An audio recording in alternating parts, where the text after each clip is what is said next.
Hello mga kaluto! Sana po nasa mabuti kayong kalagayan. Ngayong araw na to, magluluto ako ng pinakbet na ampalaya. Nakabili na po kasi ako ng native na ampalaya sa aming palengke mga kaluto. At lalagyan po natin siya ng talong, kamatis, sibuyas at yung ating siling panigang mga kaluto at lalahukan natin siya ng hipon o pasayan sa Ilocano. At ang gagamitin natin pampaalat ay bagoong isda mga kaluto. Yung katamtamang alat lang po. Kapag nahiwa na po ang lahat na sangkap ay pwede na po tayo magsimula. Halikayo't samahan niyo po ako mga kaluto.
Iyan na mga kaluto, tikiman time na. Okay na ang lasa, all goods na mga kaluto. Yan mga kaluto, sandok na tayo. At bago tayo kumain mga kaluto, mag-pray muna tayo. Let's pray, Lord, maraming salamat Panginoon sa pagkain ito. Linisin mo upang siya maging kalakasan ko.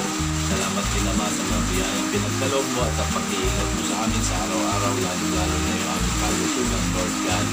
Thank you so much, Lord. In Jesus' name we pray. Amen. Amen.